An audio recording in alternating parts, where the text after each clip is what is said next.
Hello বন্ধুরা, কেমন আছেন সবাই? আশা করি সবাই ভালো আছেন। তো বন্ধুরা, আজকে একটা রেসিপি নিয়ে চলে আসলাম। আমার খুব প্রিয় একটি খাবার, পচা ইলিশ। তো বন্ধুরা, আমার মতো কে কে মাছটি পছন্দ করেন সবাই কিন্তু কমেন্টে জানাবেন। বন্ধুরা, এই 45টি রান্না করা হবে এই মরিচটা দিয়ে। এই মরিচটার ফ্লেভার কিন্তু আমার অনেক ভালো লাগে। তো দিয়ে দিলাম কড়াইতে পরিমাণ মতো তেল। এখন আমি দিয়ে দেবো এখানে কেটে রাখা পেঁয়াজ। তো বন্ধুরা দেখুন, আমার কিন্তু পেঁয়াজটা খুব সুন্দর করে লাল লাল হয়ে আসলো। এখন দিয়ে দেবো আমি এখানে পরিমাণ মতো হলুদ গুঁড়ি, পরিমাণ মতো ঝাল। এই মরিচের গুঁড়িটা আমি বেশি দিব না, কারণ আমি ওখানে একটা বোম্বা মরিচ দিব।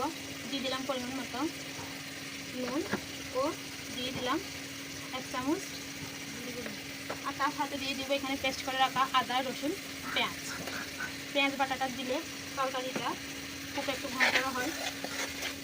এখন এগুলোকে ভালোভাবে আমি কষিয়ে নিব যাতে মশলার গন্ধটা চলে যায়।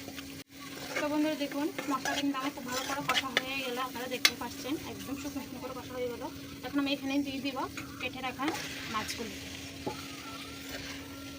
এই মাছটা কিন্তু কম বেশি সবারও ভালো লাগে।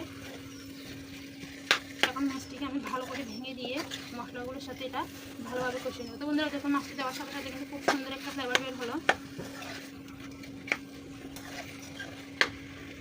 এখন আমি দিয়ে দিব এখানে কেটে রাখা বোম্বা মরিচটা।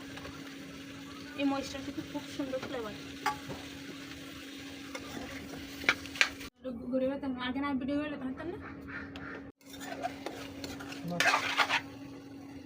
তো বন্ধুরা দেখুন, এই মাছটা কিন্তু আমার খুব ভালো করে কষা হয়ে গেল। ধরতে গেলে মাছটা আমি কষানোর মাধ্যমে রান্না করে ফেললাম। তো আমি একটু হালকা করে জল দিয়ে দিলাম, কারণ যাতে মরিচ মশলার গন্ধটা ভালোভাবে চলে যায়। তো বন্ধুরা হয়তো অনেকে বলবেন যে মাছটা সাদা সাদা হয়েছে। তো বন্ধুরা, আমি শুধু এই মাছটাতে গুঁড়ি মরিচ কম দিলাম আর কাঁচামরিচ দিয়ে রান্না করলাম, ওই জন্য আজকে কালারটা দেখতে এরকম হলো। তো বন্ধুরা, আজকে আমার এই লোভনীয় রেসিপিটি ভালো লেগে থাকলে আপনারা সবাই লাইক কমেন্ট শেয়ার করে পাশে থাকবেন। ধন্যবাদ বন্ধুরা।